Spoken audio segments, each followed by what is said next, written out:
Hello दोस्तों। तो इस वीडियो में हम बात करने वाले हैं कि मैंने अपने यूकेपीसीएस 2024 के प्रीलिम्स को कैसे क्लियर किया था, वो भी विदाउट कोचिंग। जी हाँ, विदाउट कोचिंग ये पॉसिबल है। आइए जानते हैं कैसे।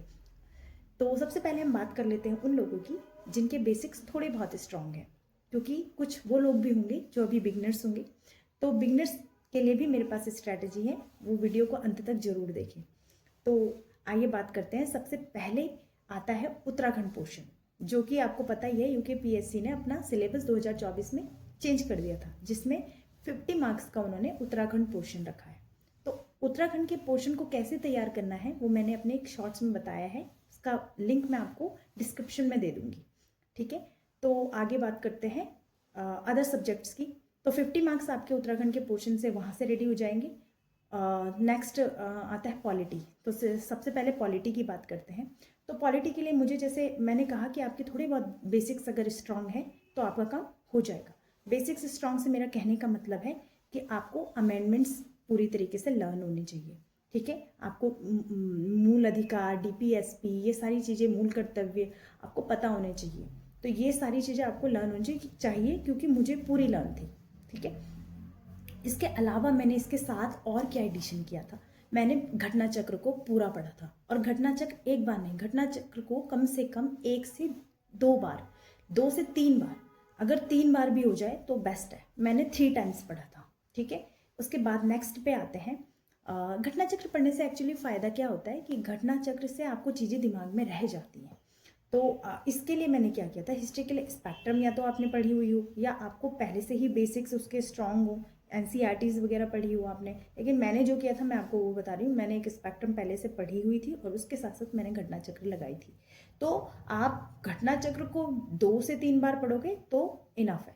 ठीक है, इसके बाद बात कर लेते हैं साइंस पोर्शन की। साइंस मेरा बैकग्राउंड था तो मेरे लिए उतना टफ नहीं पड़ा।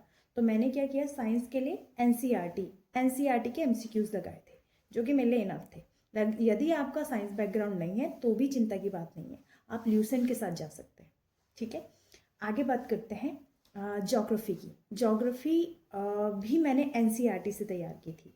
तो ज्योग्राफी के लिए एनसीईआरटी और प्लस दूसरा घटना चक्र। एनसीईआरटी और घटना चक्र, घटना चक्र को मैंने 3 टाइम्स पढ़ा था और क्वेश्चन आते हैं उसमें से। पिछले बार भी उसमें से एक क्वेश्चन आया था कि काबिनी नदी किसकी सहायक नदी है। ये क्वेश्चन फ्रेम हुआ था वहाँ यूकेपीसीएस के 2024 के प्रीलिम्स में। तो यदि मैंने पढ़ा नहीं होता घटना चक्र से तो शायद मुझे पता भी नहीं होता काबिनी किस नदी की सहायक नदी है, क्योंकि मैंने उतना डीप नहीं पढ़ी हुई थी नदियों वाला चैप्टर। ये बात करते हैं इकोनॉमिक्स की। इकोनॉमिक्स मैंने ज़्यादा डीपली किसी भी बुक्स, स्टैंडर्ड बुक से नहीं पढ़ा था। इकोनॉमिक्स से मुझे ये था कि मुझे उसके बेसिक्स थोड़ा पता थे। एनसीईआरटीज़ पढ़ी थी क्योंकि मैंने, तो आपको बेसिक्स पता होने चाहिए और या आप एनसीईआरटी के साथ जा सकते हैं। और दूसरा, उसके लिए मैंने घटना चक्र नहीं लगाई थी, तो उसके लिए मैंने केवल एनसीईआरटी ही पढ़ी थी, तो एनसीईआरटी इनफ है।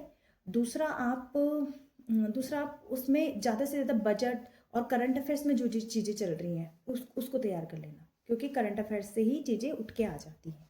ठीक है, अब आते हैं सबसे लास्ट टॉपिक और सबसे इम्पॉर्टेंट टॉपिक, करंट अफेयर्स, जिसका वेटेज आजकल सभी प्रतियोगी परीक्षाओं में बढ़ गया है। तो इसमें भी कम से कम 25 to 30 क्वेश्चंस वो करंट अफेयर्स के पूछते हैं।